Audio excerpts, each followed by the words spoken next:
They'll be filing in.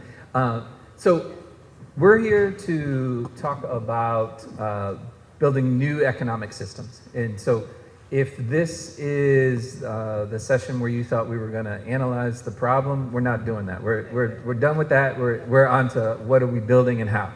So I would say we're going to get past emotions and we're going to talk about how to actually do stuff, right? So in an era where there is greater and greater concentration of wealth and rise in totalitarianism and authoritarianism and all the things, like everything is moving away from us.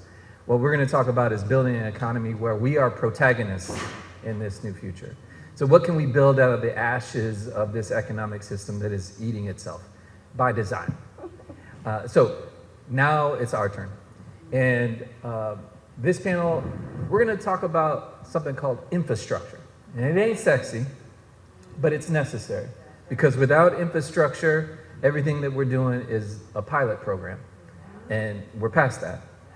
So I could sit up here and tell everyone that we should be buying things from each other, which we should, spend your money intentionally, but this is bigger than that. We got more to do. So I'm gonna let you all introduce yourselves while we go down these steps. So we're gonna talk about 5 different pillars of infrastructure that we have identified as a group. We want to hear from you. We need your feedback. We need to engage with you. We're going to publish some work on this. We feel really good about where this is headed, but we need additional collaborators. So this is important for us. So to tell you, work in progress, but we're working towards something. So the first piece of infrastructure that we're going to talk about is trust, and is what is the trust infrastructure, right? Because money moves at the speed of trust, right? So we'll dive into that. We're going to talk about capital infrastructure, just like what is the money, where does it need to be, what do we do with it, etc. Then we're going to talk about governance, and what is it? What are the rules of how we do things? How we make this lasting? Then we're going to talk about knowledge, right? So near and dear to me, the tech kind of fits into this space, but also how do we transfer what we know throughout the diaspora, right? So as we talk about a new economic system that works for us, what we're talking about is a system that works for the network, right? We're not a single nation, we're a network. And we know how to network now, y'all. So how do we move money as a network? So just knowledge is part of that. And then what Rai-mon's gonna talk to us about here in a second is this idea of narrative. How do we retell the story of what we're doing? The stories of success that we're hearing throughout the festival. And how do we continue to adapt the negative tone that we keep getting beat over the head with? So with that, I want to invite you, Brother Rai-mon, to talk to us a little bit about the narrative infrastructure. Like what is the counter narrative, and how do we replicate positive storytelling? This idea that you got to see it to be it, but you also got to hear it many times to be it. Speak to us about that a little bit. For sure. My name is Rai-mon Barnes. I am CEO, visionary at Consciously. And I want to get into really trying to make narrative infrastructure simple, so you can walk away with something. And we're just going to talk about values and value.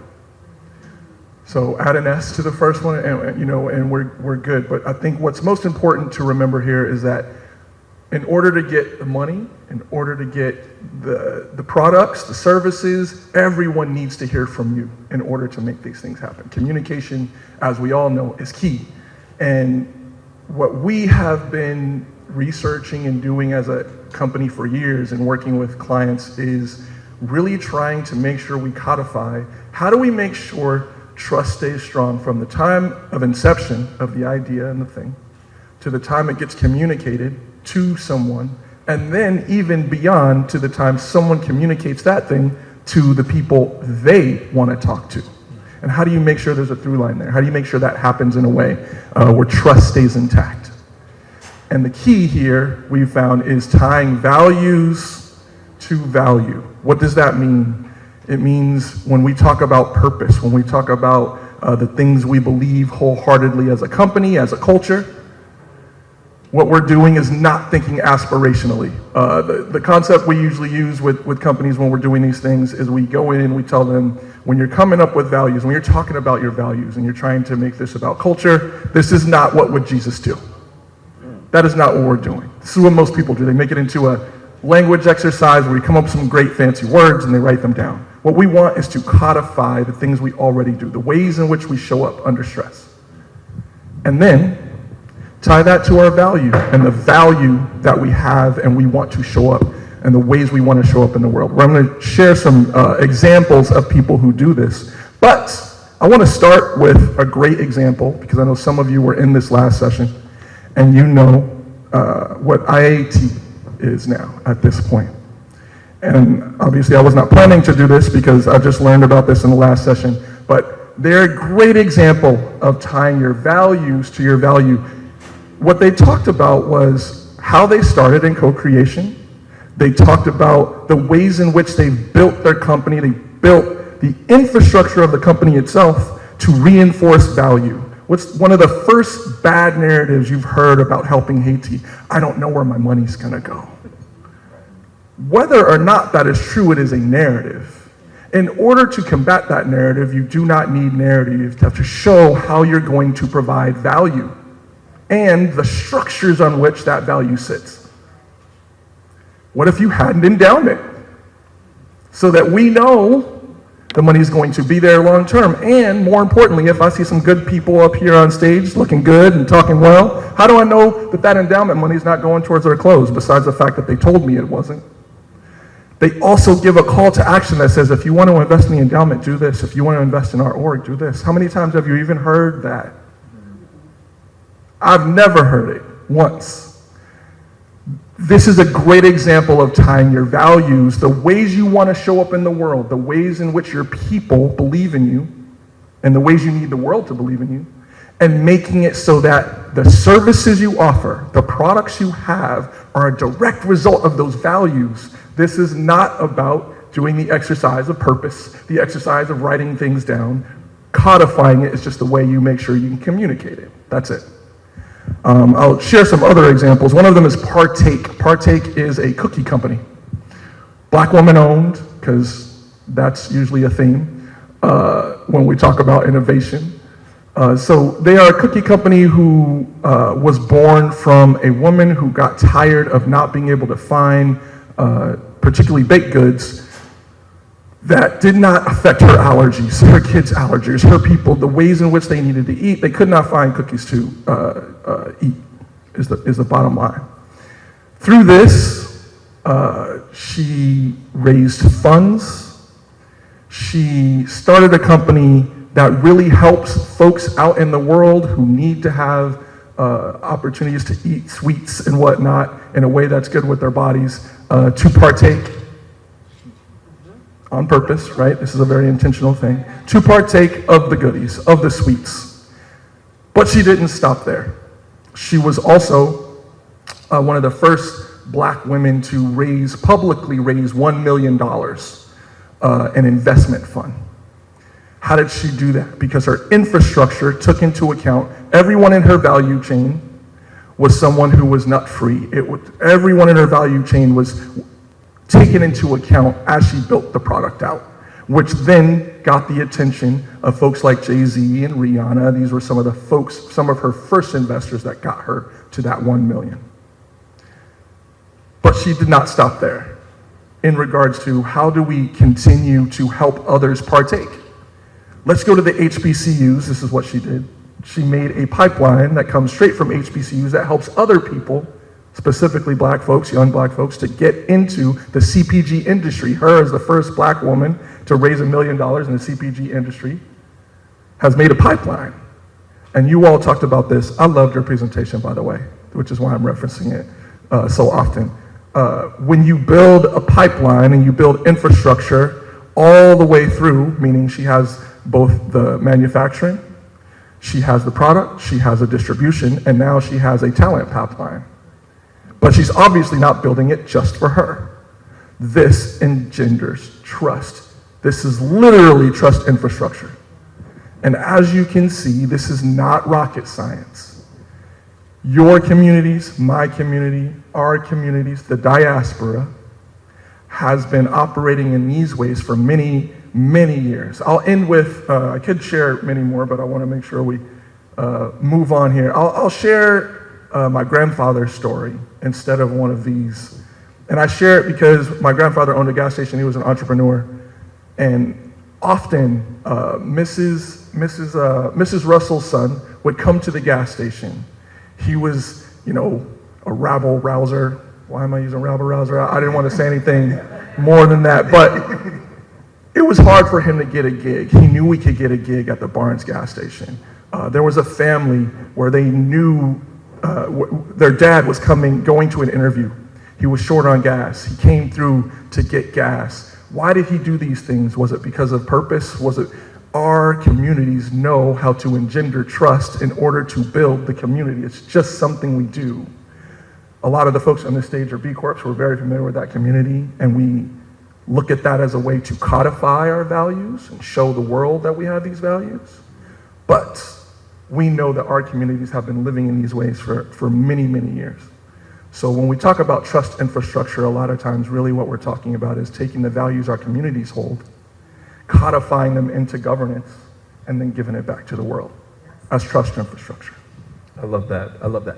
So yeah, when I went through the B Corp certification, I was like, why do people say this is hard? This is just like, this is how we're wired. Just act right.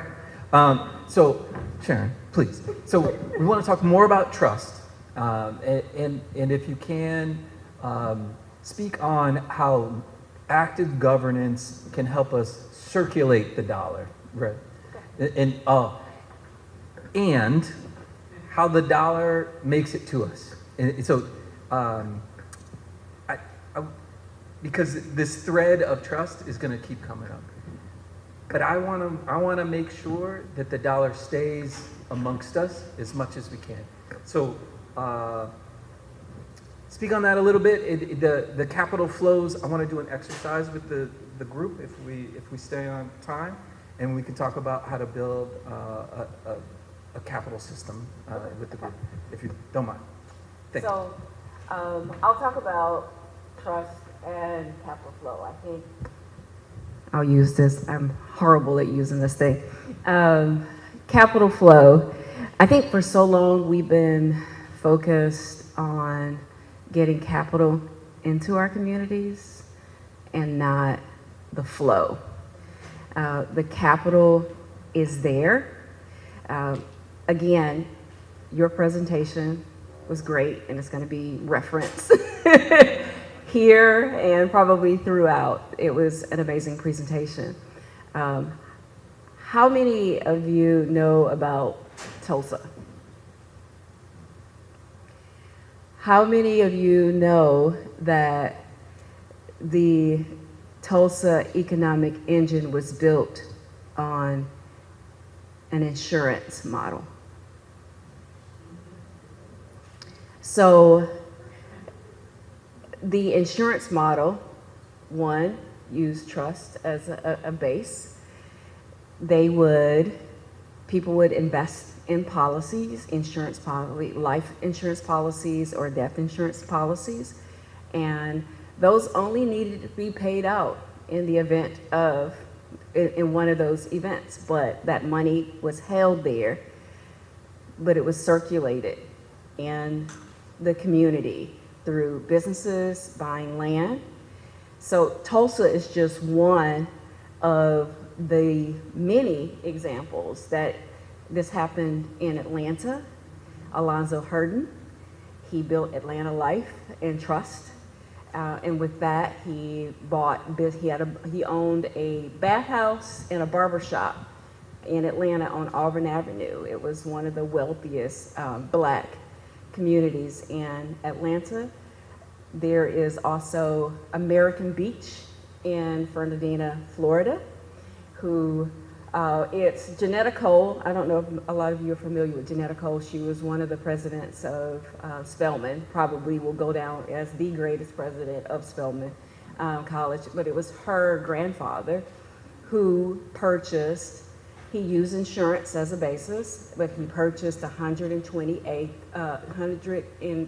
acres of beach property that's still held today by Black folks. It was, when I was growing up, we would go and vacation there. It was the Black Beach, because we couldn't go to Amelia Beach. We went to Fernandina Beach. It was the Black Beach. It was a place that Black folks were able to go, but there were also other businesses that existed. And so they used the insurance to collect money and to reinvest, circulate that money within the community, buying land, investing in businesses as well. I'm fascinated by that because I recently learned that my father, I'll go back a little bit. My great-grandfather in 1869, he bought 120 acres.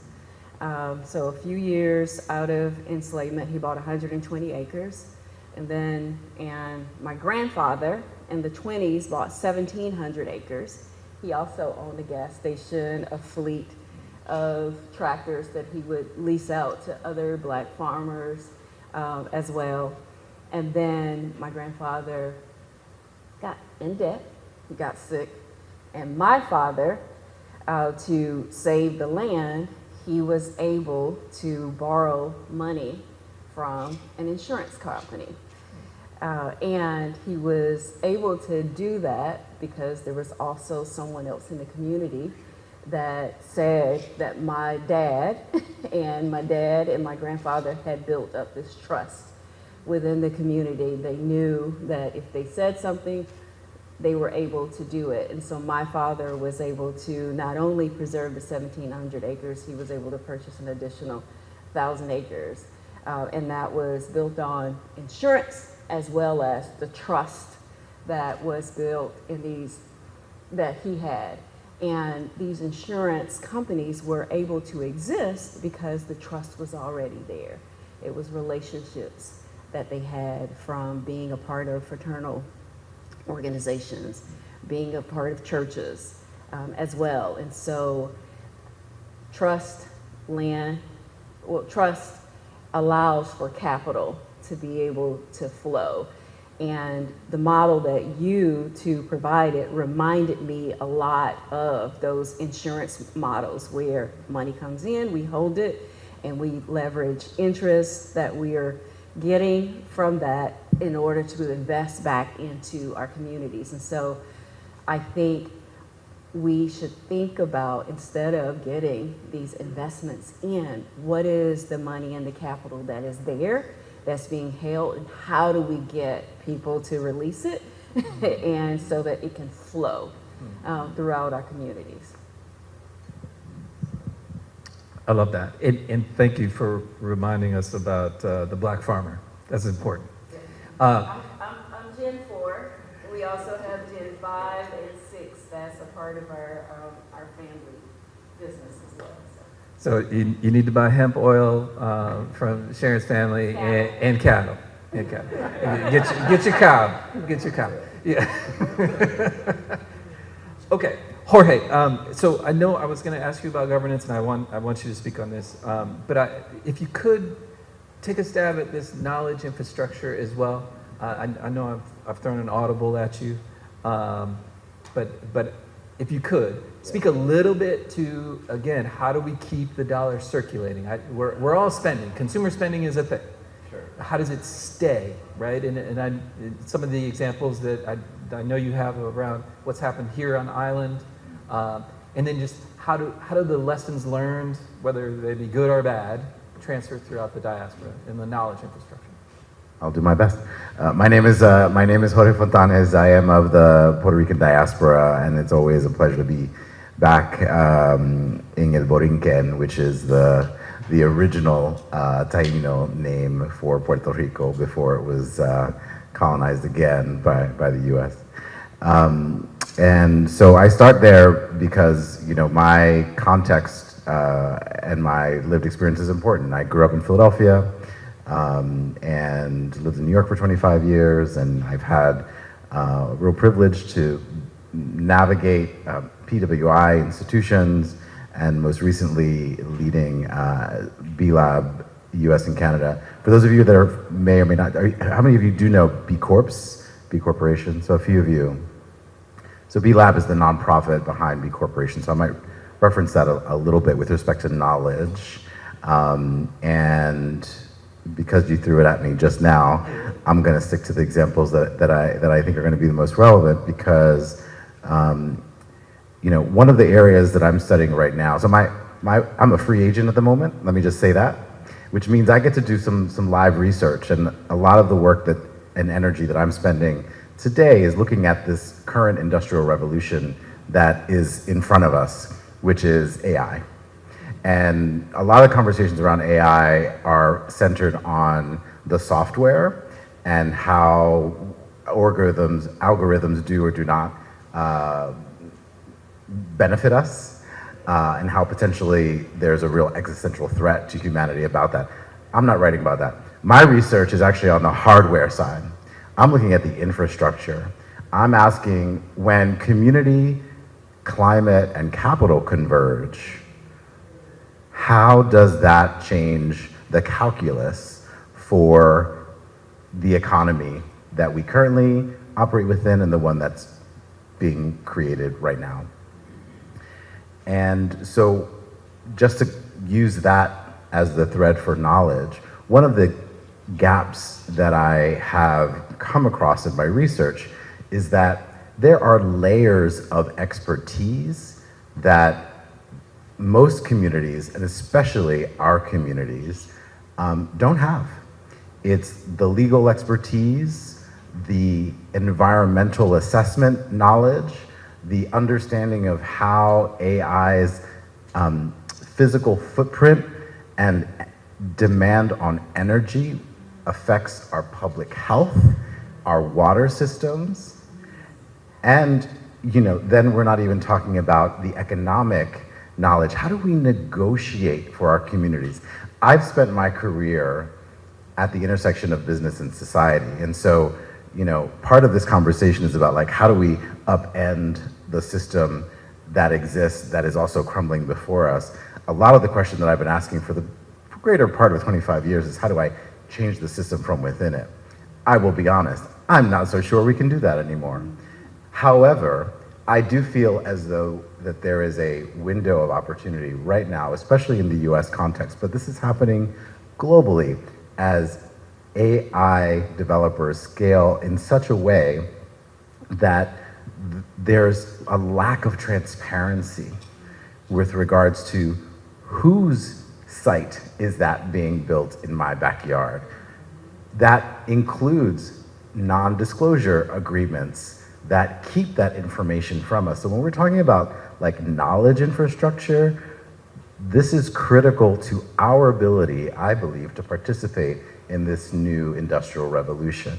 We must begin to look at and advocate for not only policies to the extent that we can, but at least in the US context, there's real interest and bipartisan support for some framework to govern the tech companies. And so with that window of opportunity, there's a tool that is not a new tool, but it's a community benefit agreement. It's been used over recent decades to negotiate how communities would benefit from solar and renewables. And I think what's so interesting right now about the AI revolution is that the same infrastructure that AI needs is the same infrastructure that we need for energy infrastructure, which is the same infrastructure that climate solutions need. Like, we're talking about the same challenges that affect disproportionately Black and brown communities, all converging into one space.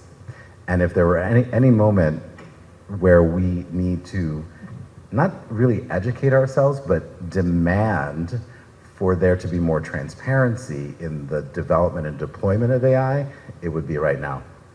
Lastly, because we are on the land of the Borinquen, it may or may not come as a surprise to us to say that 10 years since Hurricane Maria, the energy infrastructure in Puerto Rico continues to be vulnerable. And who's doing the work? Decentralized models of communities that are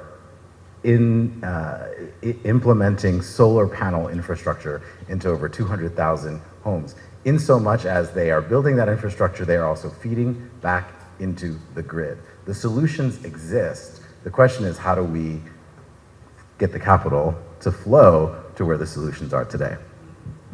I love that. Thank you for that. So what I'd like to do, now I'm calling lots of audibles. So what I'd like to do is talk a little bit about the two-loop model and that framework, Sharon. If you, and let's talk about how to build something new out of that compost of the existing system as it deteriorates. And then we'll have enough time to get some ideas, because I want to try and plug into this brain trust while we got these folks, because we're going to lose them to drinks here in a minute. So, so can we start with that and just talk about some ideas on where we think we can come up and some examples that we've seen around the world? Does that be all right? Okay. Anybody in here familiar with the two?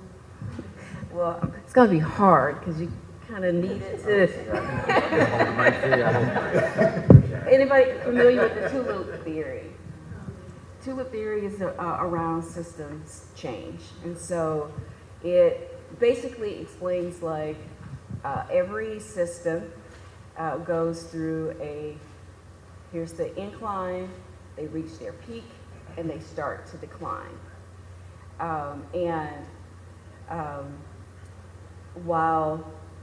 When they reach that like peak, there are signals, noise that people start to pick up on that this system is in decline, as usually folks are not getting the resources that they need. And so another system starts to emerge over on this side. Systems, by their very nature, are designed to preserve themselves. And so if these new ideas that are emerging, if they remain in isolation, they'll get absorbed or crushed or eradicated by the new system.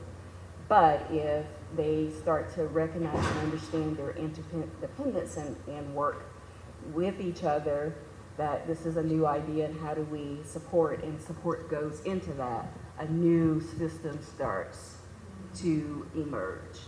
And so over here in this space is where we are, the new ideas, how do we start to knowledge share and share information with each other so that we're not crushed or absorbed by the system that is collapsing. So we can think about capitalism has started to reach its peak, where you have this gap between the wealthiest, the middle class is being eradicated. And so there's been signs of this for many, many years, and so you have new ideas, the solidarity economy, the mutual aid, folks, all of those ideas coming back. And so what needs to happen is the sharing of information so that there is not this of being absorbed or crushed by the system that is trying to preserve itself. So where have we seen examples of this around the world?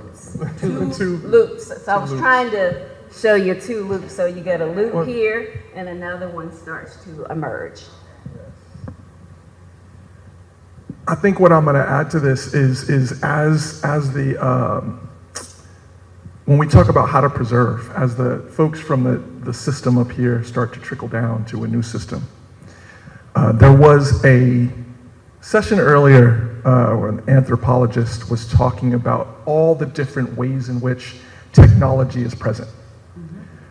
Whether it be music, language, the arts, all these things that frankly our people, the diaspora, is adept in.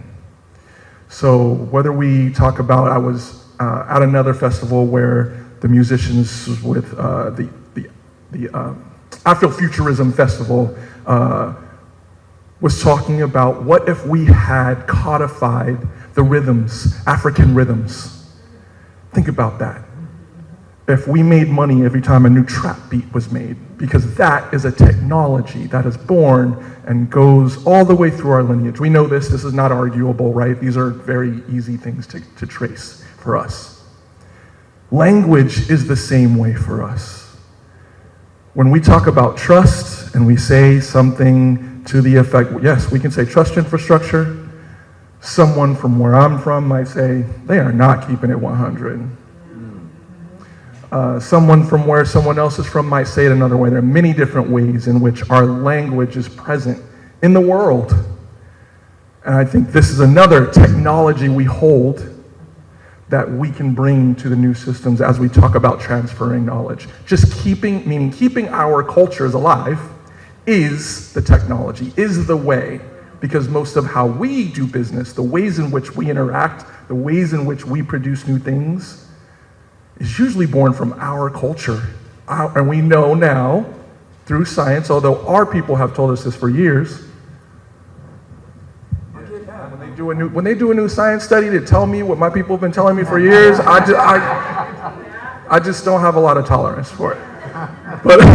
But I mention that to say, the more we can infuse ourselves into our business and governance models, this is our preservation. This is the way we bring trust into the next generation, into new models. We make new things. We do things in a way by being more ourselves, because that is where we've been taken away, right? We've been brought further from ourselves. The more we can build that into what we do and who we are, as Sharon mentioned, because I think the key here becomes, as a diaspora, how do we remain a diaspora?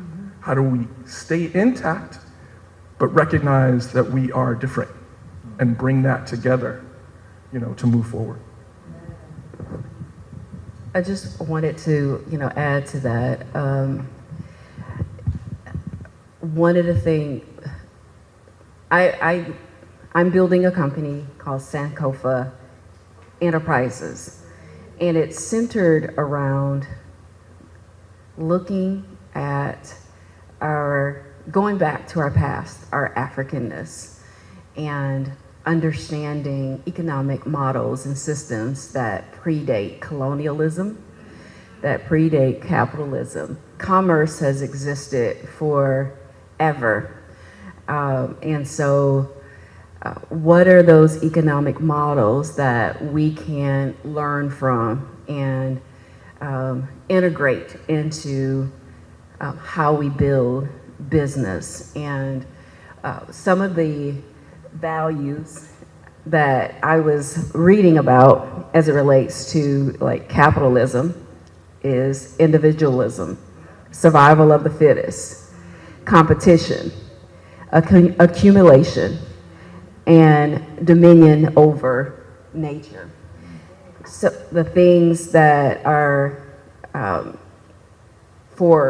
when I think about our African-centered ways of doing business and commerce and exchange, it recognizes interdependence.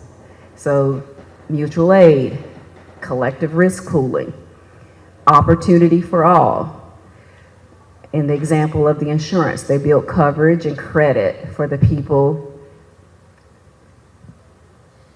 that the market had entirely written off. It was cooperation versus competition. Black-owned insurers, churches, and lodges, they collaborated to build districts, black beaches, and they didn't extract from each other. And it was flow versus accumulation. Premium cycled back as claims, wages, land. Buildings inside the same community, wealth circulated rather than claimed. And then it was stewardship of the land versus dominion over the land as well. So those are the values that are centered in our Africanness. And so how do we build businesses that center those values? Well, I'll just build then.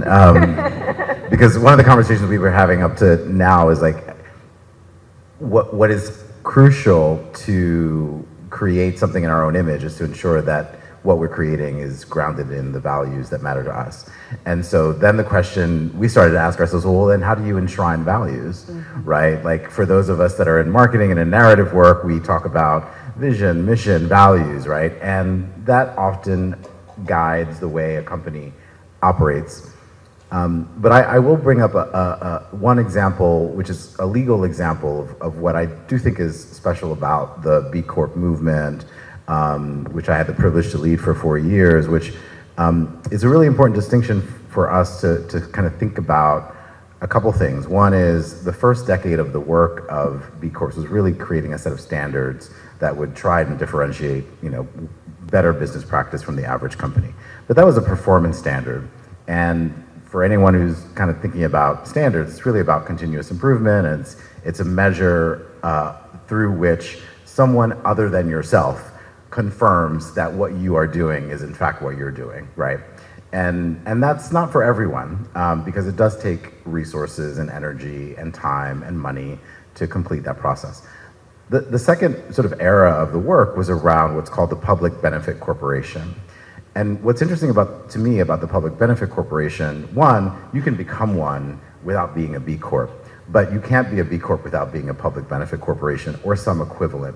And I raise that because there are actually like tens of thousands of public benefit corporations today, more than there are B Corps, of which there are now 10,000 and growing, which is a significant accomplishment for an organization that was founded just 20 years ago. But what it says to me is that there is maybe a way for us to work in the system, because we still live in the system, right? And so the Public Benefit Corporation structure says this company exists for the benefit of nature, of workers, of people. You get to decide who benefits from the work, resources, and ultimately profit of your company. Now, that looks really different around the world. I just want to say that too. It's agile enough that if you look at the charter of a public benefit corporation, it likely has a different beneficiary. But a lot of this work is rooted in, I'm going to go on a tangent here for a second. I know we're short on time. But it's rooted in changing the economic system by saying, companies exist because we were entered into a social contract, thank you, the innovation of Ford, that values people and workers and planet more than the rest. But somewhere along the line, we forgot that, and we decided that shareholders should be the primary benefit. Thank you, Milton Friedman. Do you know something about Milton Friedman? Milton Friedman, someone will correct me for those economists in the room, but I heard a story about Milton Friedman, which was one, he was never married, and two, he lived at home with his mother. A man who likely did not value what we call in the mujerista theology, lo cotidiano, which is the everyday labor of women, who are the foundation of our economy, right? And so how is it that an entire segment of our capitalist system has been defined by a man, we have 10 minutes, has been defined by a man who fully ignored an aspect of our economy, which is the labor of women? Today I learned. So one of the things Jorge did not say that dramatic growth in B Corp was under his leadership. So come on. So I want to plug into the brain trust here. So we didn't talk a lot about the capital infrastructure, because this is generally where people have a lot of ideas. And so there are examples. I mean, the one, I think this endowment piece is like that was an aha for me. We talked a little bit about insurance, and the notions of giving circles, all of these kind of things.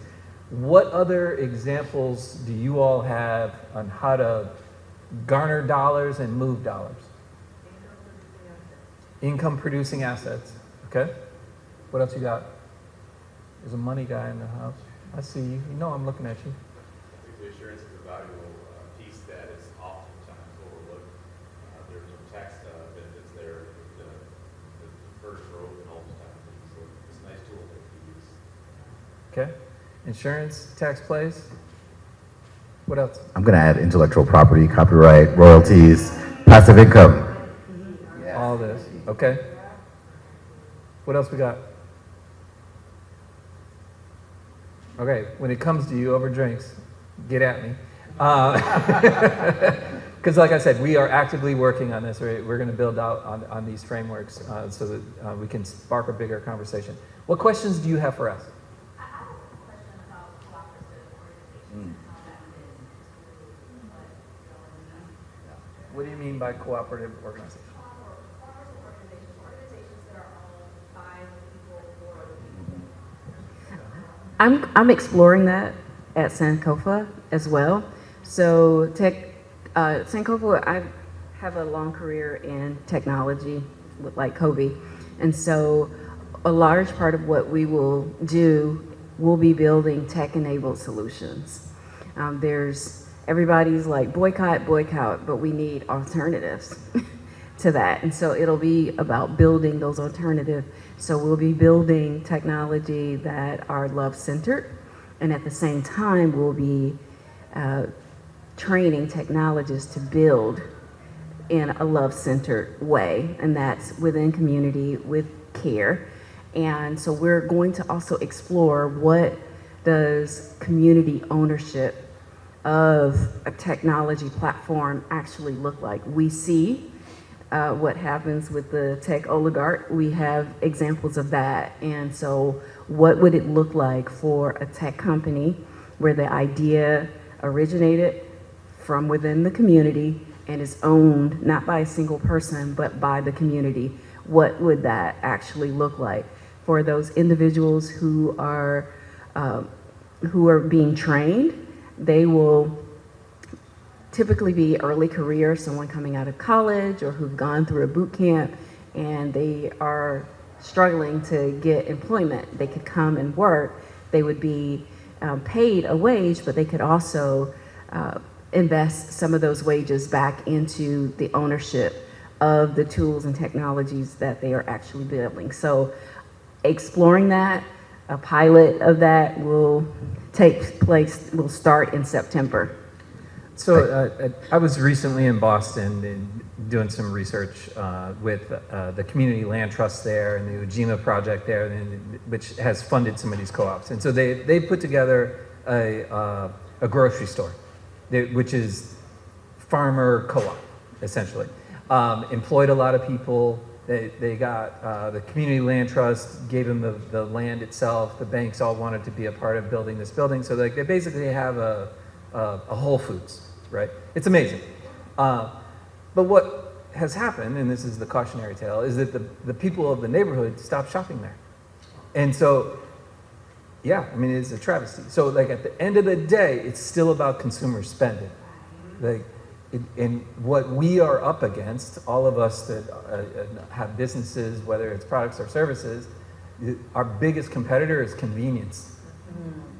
Because people would rather get it from Amazon or whatever when the community built this co-op. It has better food for them, right? You still got to intentionally spend your dollars, y'all. So that's not to analyze the problem. That is to give a lessons learned on the co-op space. Yes, brother. I think we answered in 5 minutes. And so I just posed a question. We're going to answer it in 3.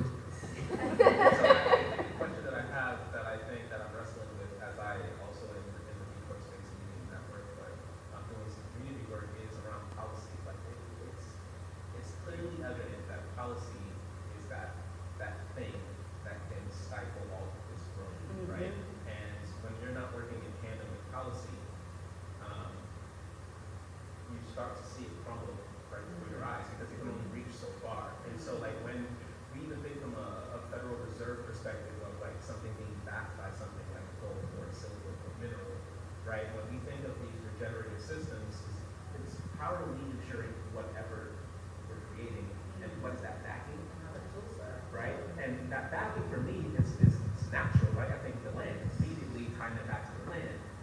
when you have such a conditioning where you don't even identify with the land, and now taking a diaspora, bringing the thing right to, let's say, the continent, then you're still part of that group that can absorb this thing, and that's how that perpetual cycle continues. And so I ask the question, as I'm also building out systems like Susu for who are familiar with Susu and the different concepts, right? Like it's how do we also change policy, or at the very least bring policy along in the process, and it's not an afterthought. Because that's where I'm realizing it's like, all right, I did this thing, it's great. You know, I have VCs interested, I have all these people interested, but policy doesn't change, and I already know it's going to fail because the policy is where it's at, right? Like this 5% tariff didn't exist, but because of geopolitical and whatever governments can say, oh, now it's going to be this thing, right? So how do you get ahead of the narrative before you fall into that trap of it? I'll offer up just one small piece of how we approach policy writ large, and it is remembering the same things that politicians are always remembering, that policy, while done at the federal level, all policy is local policy. If you want climate change, you have to work with local policy. There are ways, and I think if you were to tie that to some of the economic drivers we talked about, these economic drivers live locally. They are governed by local politics, city politics, state politics, local municipalities. And so if you can find, this is why people were all starting their companies in Delaware, right? We know people take advantage of these systems in ways to do the things they want to do. And so I think just remembering that, using it as a strategic advantage, the same way people hide their money in this country or push their money to a country to not pay taxes or not do a thing or to do a thing, using those things to your advantage and remembering to not think of federal policy as you approach any kind of policy work, because what's enshrined locally can actually stay in place as federal policy changes year to year or however often it changes. Yeah, I think part of in your question I hear is it's a governance question, right? So like cooperatives, the other emerging popular form of structure is an employee ownership model, and one that I think is even more interesting to look at is an employee-owned trust.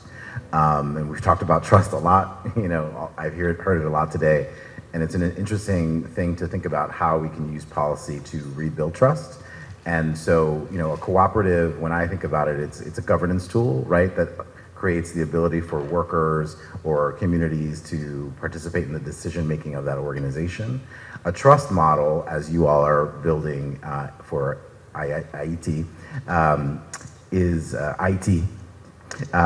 is really an opportunity to define for the long term how that trust will be managed.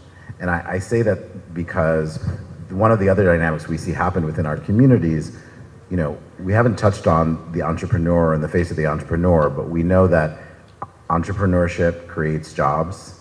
We know that the fastest growing jobs are led by people of color, and the fastest growing segment is led by Black women. And when you look at those dynamics, what we should also be thinking about when we think forward looking is how do we protect those jobs and those companies that are being created?